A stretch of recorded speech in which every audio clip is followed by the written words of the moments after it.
Hello दोस्तों, स्वागत है आपका स्टडी नॉन स्टॉप में। दोस्तों, इस वीडियो में हम डिस्कस करेंगे 21 फरवरी के सभी इंपॉर्टेंट करंट अफेयर्स। और इस वीडियो के लास्ट में मैं आपसे 2 क्वेश्चंस भी पूछूंगा, जिसका आंसर आपको कमेंट बॉक्स में बताना रहेगा। और आप इस वीडियो की PDF इस वीडियो के डिस्क्रिप्शन से डाउनलोड कर सकते हैं। तो चलिए शुरू करते हैं। पहला प्रश्न है, झारखंड के किस NGO ने वर्ष 2019 के लिए लॉरियस स्पोर्ट फॉर गुड पुरस्कार जीता? तो झारखंड के NGO युवा ने वर्ष 2019 के लिए लॉरियस स्पोर्ट फॉर गुड पुरस्कार जीता है। युवा NGO, यह NGO बालिका सशक्तिकरण के लिए काम करता है। तो झारखंड के युवा NGO ने वर्ष 2019 के लिए लॉरियस स्पोर्ट फॉर गुड पुरस्कार जीता है। NGO की फुल फॉर्म होती है नॉन गवर्नमेंटल ऑर्गेनाइजेशन। और यहाँ पर बात हुई है झारखंड की, तो मैं थोड़ा सा आपको झारखंड के बारे में बता देता हूँ। झारखंड की स्थापना हुई थी 15 नवंबर 2000 को। झारखंड की राजधानी है रांची। झारखंड के मुख्यमंत्री हैं रघुबर दास। झारखंड के राज्यपाल हैं द्रौपदी मुर्मू। झारखंड के प्रमुख लोक नृत्य हैं जनानी झूमर, मुंडारी और छऊ। झारखंड का प्रमुख राष्ट्रीय पार्क है बेतला राष्ट्रीय पार्क। झारखंड में प्रमुख वन्यजीव अभ्यारण्य हैं। झारखंड में है दलमा वन्यजीव अभ्यारण्य, हजारीबाग वन्यजीव अभ्यारण्य और पलामू टाइगर रिजर्व। झारखंड के प्रमुख बांध हैं, झारखंड में है तिलैया बांध और मैथन बांध, और ये दोनों ही बांध बराकर नदी पर बने हुए हैं। झारखंड में जिले हैं 24 जिले। झारखंड में लोकसभा सीट है 14 और राज्यसभा सीट है 6। अगला प्रश्न, हाल ही में भारत का पहला फुल डोम 3D डिजिटल थिएटर कहाँ पर स्थापित किया गया? तो हाल ही में भारत का पहला फुल डोम 3D डिजिटल थिएटर स्थापित किया गया कोलकाता में। कोलकाता के साइंस सिटी में भारत का पहला फुल डोम 3D डिजिटल थिएटर स्थापित किया गया है।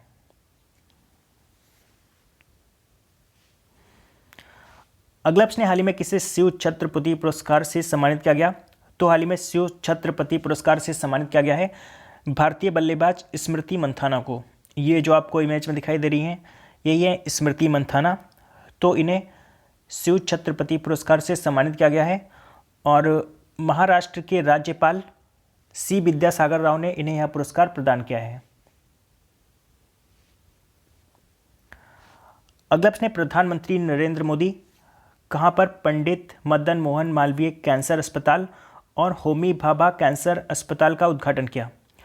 तो प्रधानमंत्री नरेंद्र मोदी ने पंडित मदन मोहन मालवीय कैंसर अस्पताल और होमी भाभा कैंसर अस्पताल का उद्घाटन किया है वाराणसी में। अगला प्रश्न, एस्ट्रोनॉमिकल सोसाइटी ऑफ इंडिया की अध्यक्ष चुनी जाने वाली देश की पहली महिला कौन बन गई हैं? तो एस्ट्रोनॉमिकल सोसाइटी ऑफ इंडिया की अध्यक्ष चुनी जाने वाली भारत की पहली महिला बन गई हैं डॉक्टर GC अनुपमा। ये जो आपको इमेज में दिखाई दे रही हैं, यही है डॉक्टर GC अनुपमा। और वर्तमान में ये बेंगलुरु स्थित इंडियन इंस्टीट्यूट ऑफ एस्ट्रोफिजिक्स में वरिष्ठ प्रोफेसर हैं। तो डॉक्टर GC अनुपमा ये एस्ट्रोनॉमिकल सोसाइटी ऑफ इंडिया की अध्यक्ष बनने वाली भारत की पहली महिला बन गई हैं। अगला प्रश्न, हाल ही में अंतर्राष्ट्रीय वार्षिक रेगिस्तान महोत्सव की शुरुआत कहाँ हुई? तो हाल ही में अंतर्राष्ट्रीय वार्षिक रेगिस्तान महोत्सव की शुरुआत हुई है राजस्थान के जैसलमेर में। अंतर्राष्ट्रीय वार्षिक रेगिस्तान महोत्सव, इस महोत्सव में मूंछों की प्रतियोगिता, पगड़ी बांधना, संगीत और सांस्कृतिक प्रदर्शन जैसे कई कार्यक्रम आयोजित किए जाते हैं। तो अंतर्राष्ट्रीय वार्षिक रेगिस्तान महोत्सव, इसकी शुरुआत राजस्थान के जैसलमेर में हुई है। अगला प्रश्न, world day of social justice यानी कि विश्व सामाजिक न्याय दिवस कब मनाया गया?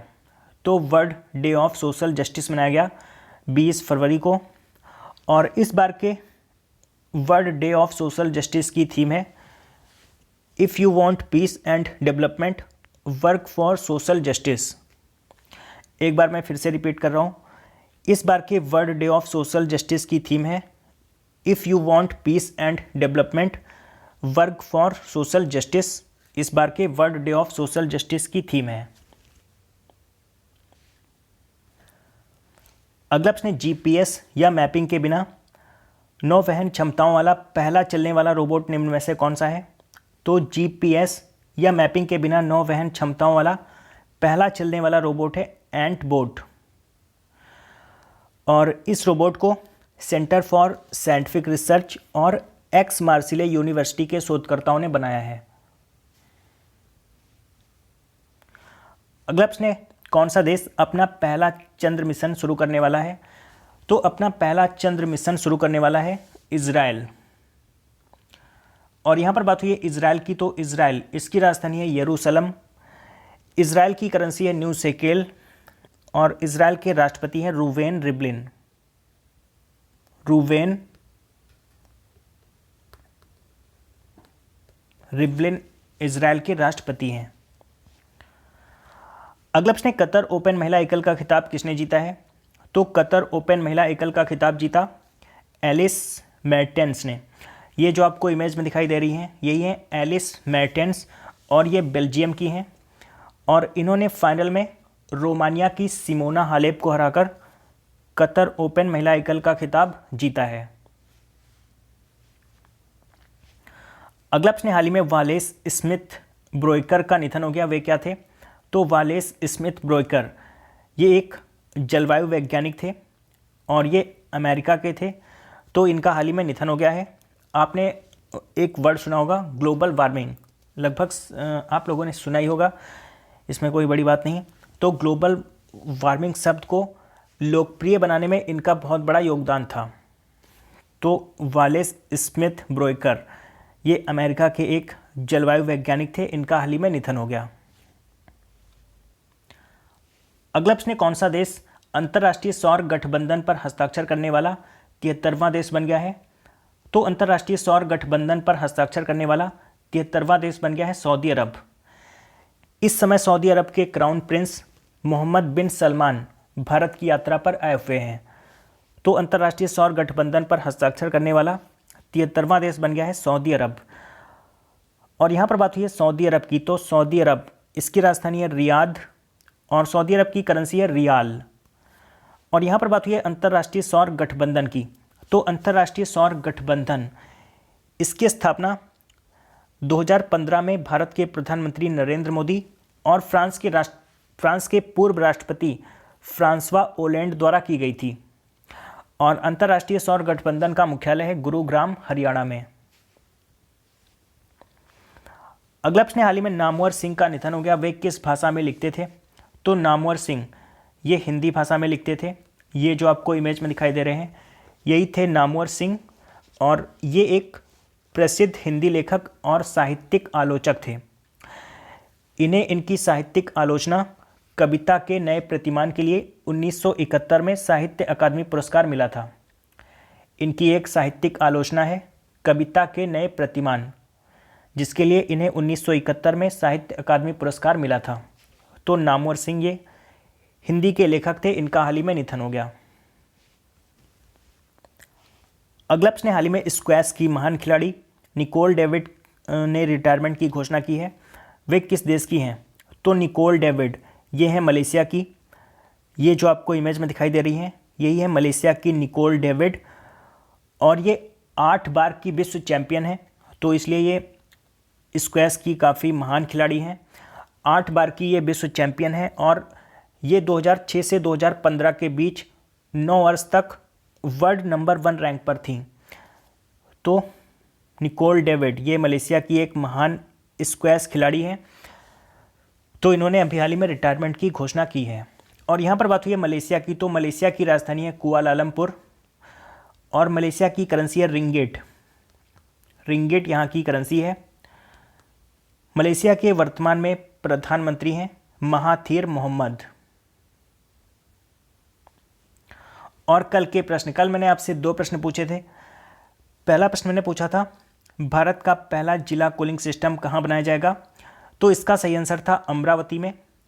और दूसरा प्रश्न मैंने पूछा था पहला फुटबॉल रत्न पुरस्कार किसे दिया गया, तो इसका सही आंसर था सुनील छेत्री को। और लगभग सभी लोगों ने इन दोनों प्रश्नों का सही आंसर दिया है। और आज आपका पहला प्रश्न है हिमाचल प्रदेश राजभाषा विधेयक 2019 के अनुसार किस भाषा को राज्य की दूसरी आधिकारिक भाषा बनाया गया है? और आज आपका दूसरा प्रश्न है, हाल ही में शुरू हुए 10 दिवसीय ताज महोत्सव का विषय क्या है? तो इन दोनों प्रश्नों का आंसर आपको कमेंट बॉक्स में बताना है। तो दोस्तों आशा करता हूं कि आपको ये वीडियो पसंद आया होगा। अगर आपको ये वीडियो पसंद आए तो आप इसे लाइक और शेयर करना मत भूलिए। और अगर आपने अभी तक इस चैनल को सब्सक्राइब नहीं किया है तो आप इस चैनल को सब्सक्राइब कर लीजिए। मैं करंट अफेयर्स के वीडियोस हर रोज़ सुबह 4 बजे अपलोड करता हूं, तो आप चैनल को सब्सक्राइब करके नोटिफिकेशन बेल को ऑन रखिए, जिससे मैं जब भी वीडियो अपलोड करूं उसका नोटिफिकेशन आपको मिलता रहे। तो दोस्तों मिलते हैं कल सुबह, तब तक के लिए goodbye and take care.